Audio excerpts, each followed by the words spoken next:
Time to rejoin the conversation.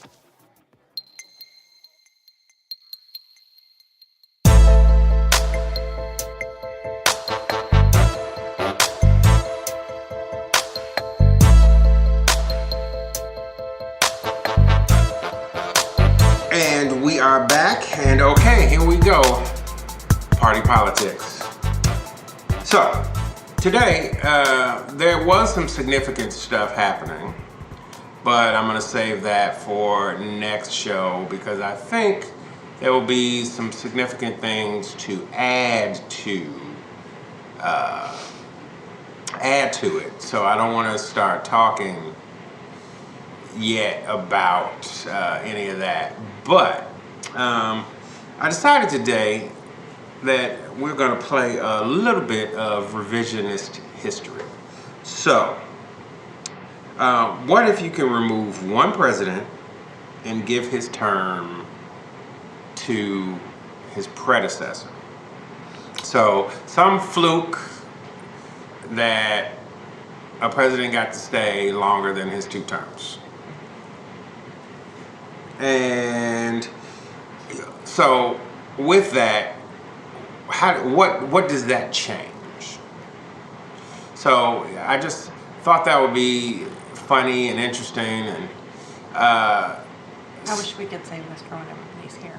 So with that, and we may revisit this on another show when we got a fuller panel, because I actually am really interested to see what the rest of my normal panel would have to say about this particular topic. But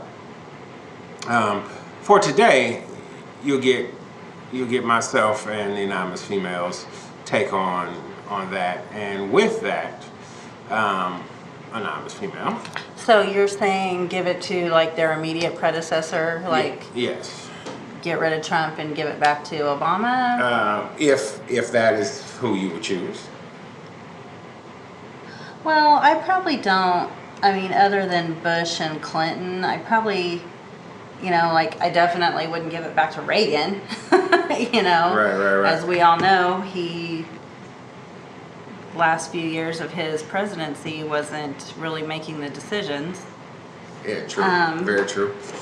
Yeah, like I spoke to somebody today, and they were asking me, what were we going to talk about on the show today, and I was telling them, and they said that they would get rid of Clinton, and which is very odd for the person that it was, because they are super liberal. And I said, so 8 more years of H.W. Bush? And he's like, reluctantly, yes. That is what I'm saying. I was like, oh, wow, okay. So it doesn't have to be. Well, it's interesting to me why you would say that. Like, what's the why behind that? Like, why did you not like Clinton's presidency so much that you would go back to somebody that you didn't like either? Which unfortunately, I didn't get a chance to have as long a conversation with this person as I wanted to, because that was really the kind of the point of the question is, not just who would you, but why would you, and what do you think that would change? So I would have to say I didn't really, because, Clinton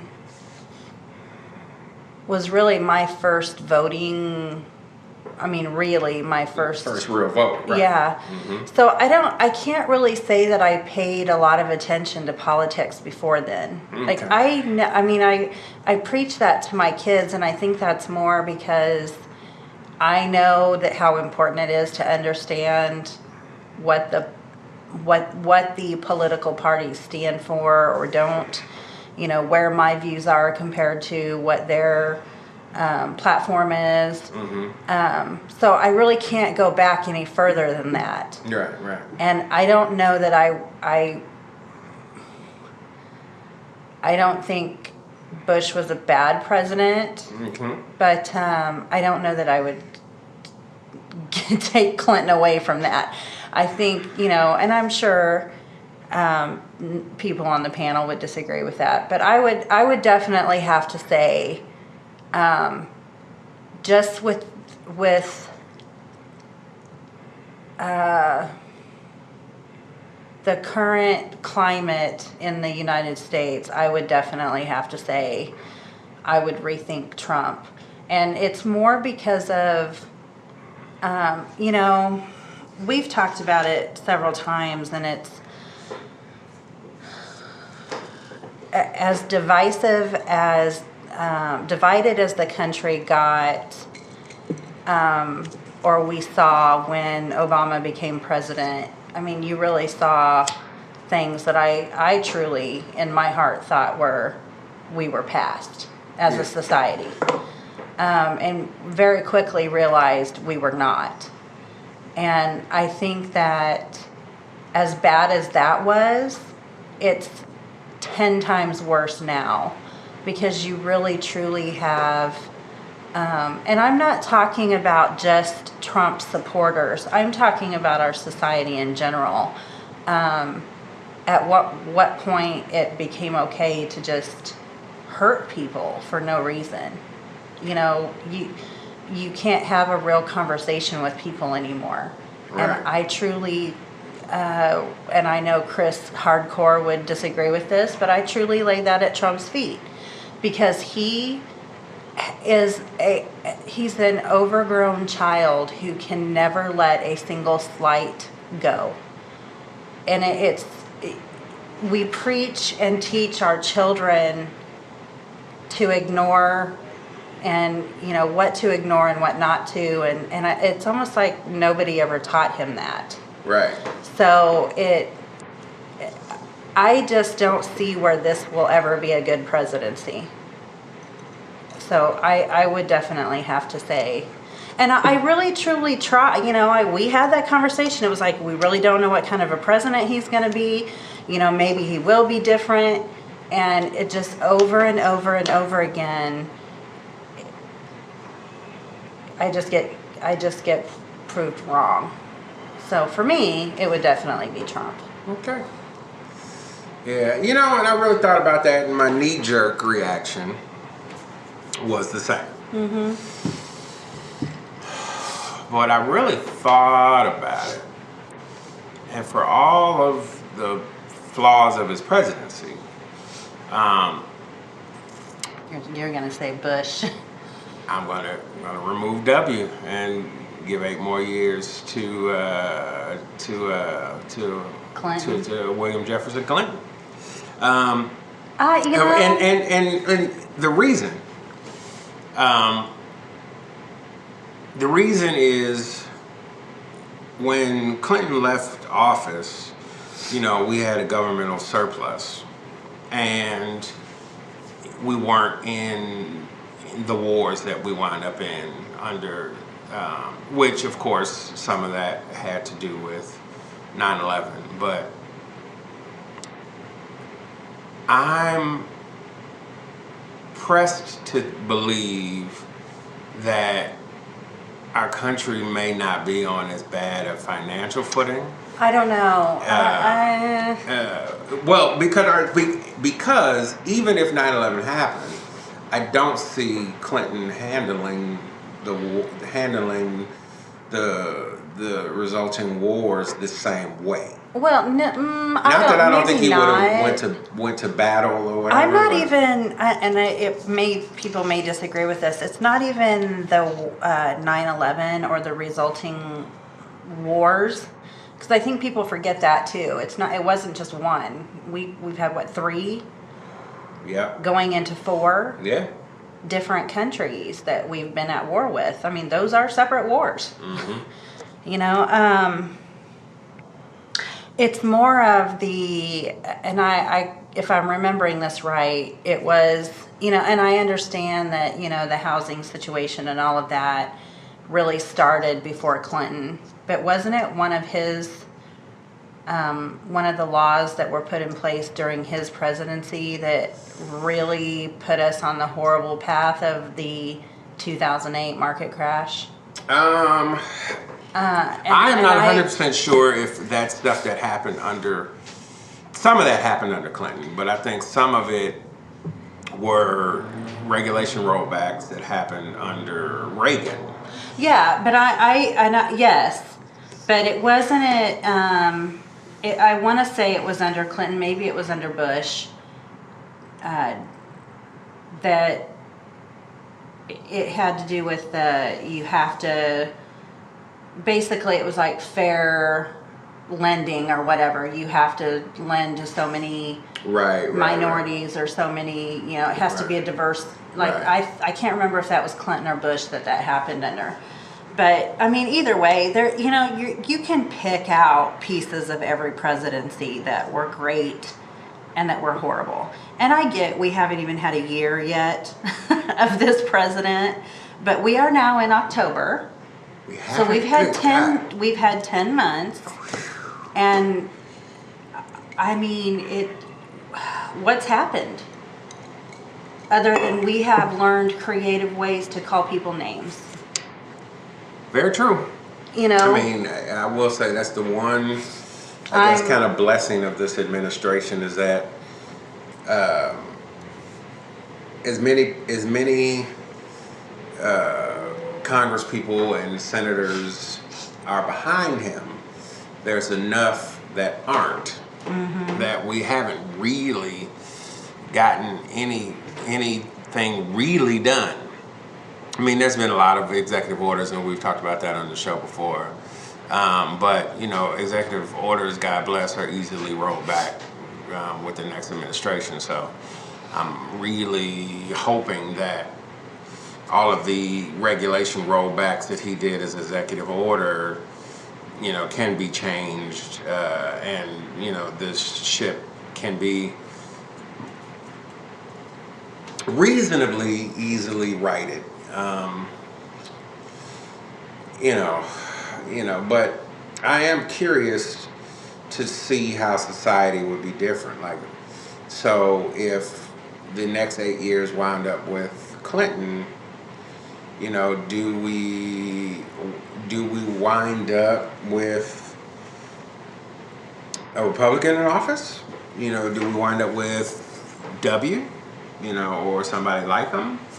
You know, which would be, you know, the whole. Is it one term that we're talking about, or his whole, like the whole time? Yeah, take his whole time in office and give it to another president. So he would have 16 years. Yeah, so he would have been in for 16 years, which is just bananas. Ridiculous. To me. Yeah, bananas to me. But that was kind of the premise of the question. So yeah. Yeah, I mean, I know that it's for me. It really doesn't have anything to do with political party. I just felt that we were in a different place.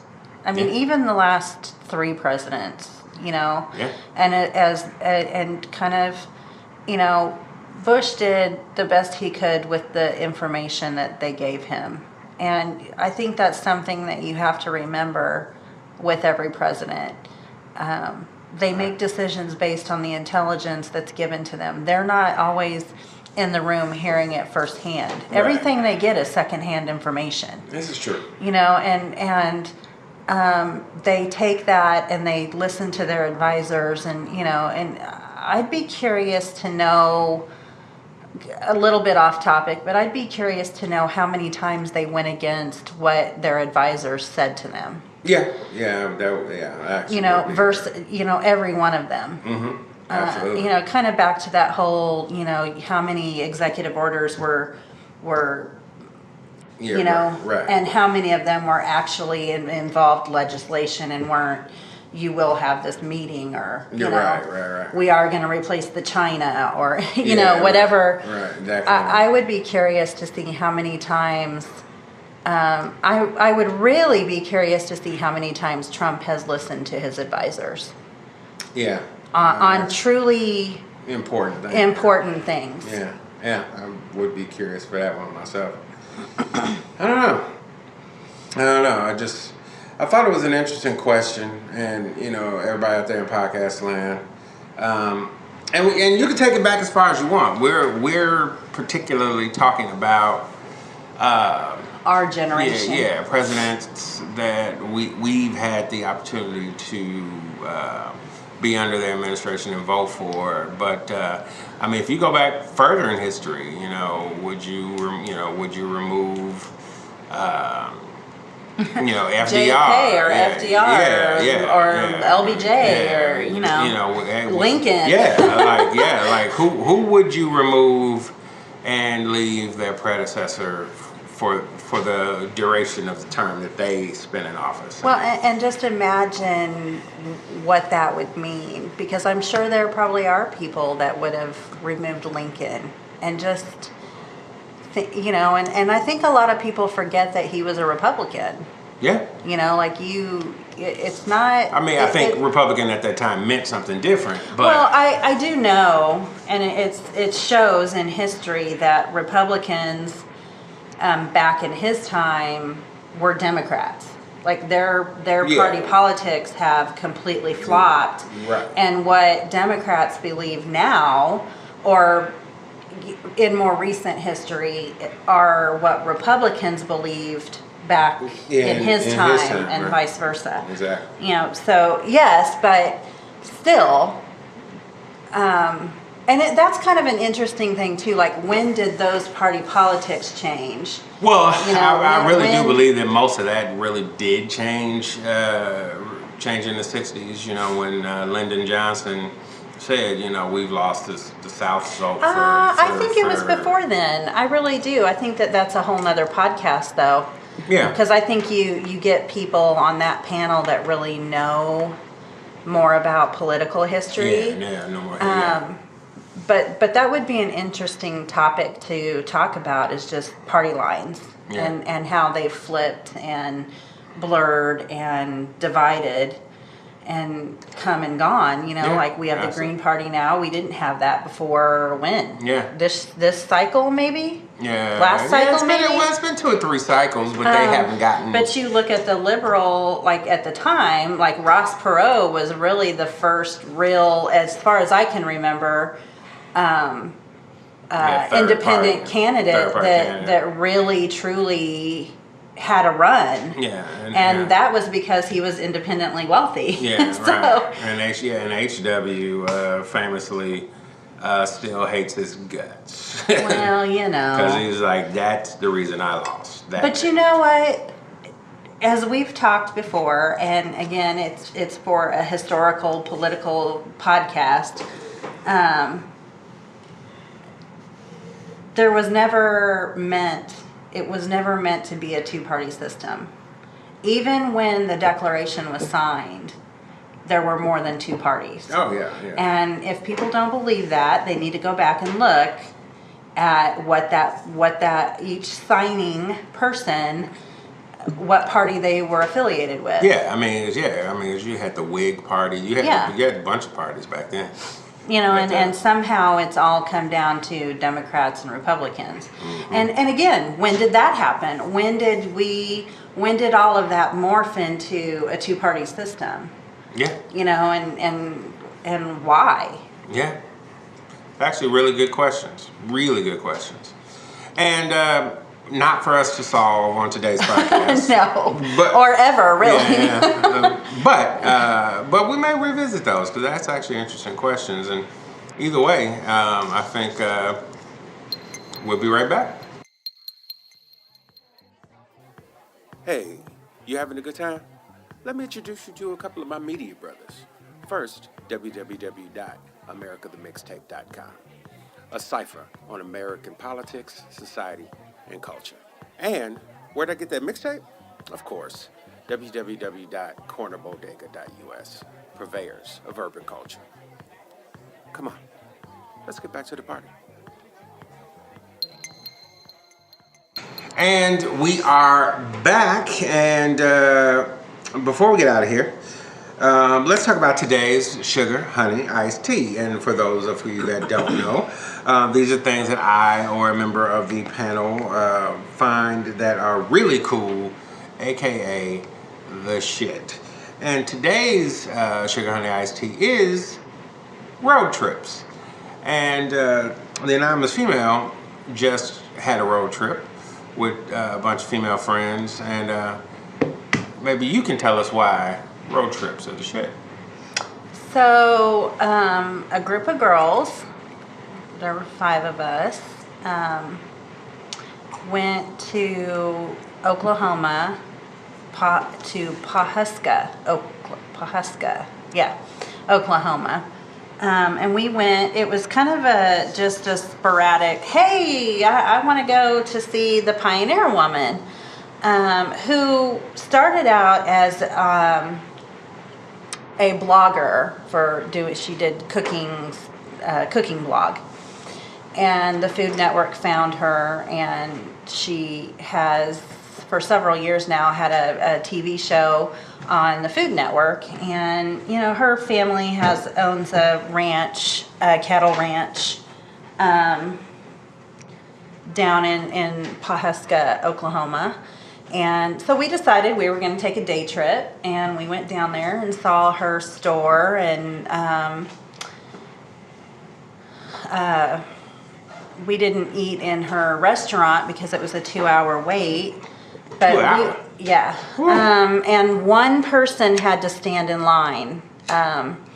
They don't have the like, here's your thing and we'll buzz you when we're ready. It was one person had to stand in line from the group. They do have like this kind of crazy grab and go area, but even that had an hour wait. So it was really bizarre. Wow. But she has this really neat, store, and it has a lot of her cooking line, her bakeware and flatware and all of that in it, and then she has a bakery upstairs. It was just awesome. I spent way too much money on goodies to bring home. But what really made it, I felt like the sugar honey iced tea was just, there were 5 women in one vehicle for 12 hours. And it was just we talked, we had great conversation. There wasn't any like, you could tell nobody was really annoyed. It was just a fun time. And you just don't, I hate to say it, but you don't get that a lot with women when they're together for that long. So it was a really great experience, just all the way around. It was beautiful. Their land is massive. I thought it was 25,000 acres, but somebody told me that they thought it was 125,000 acres. There were just wild horses, and we just saw things that you don't normally see up here. So Right. it was fun. It was really good fellowship with some really great women. So it sounds like, I think to put a pin in it, it sounds like you had a good time with some good people. I did. All right. And with that, I'm going to end this podcast in the way I end all podcasts, and that is with the toast that started it all for me, and that is to good times with good people.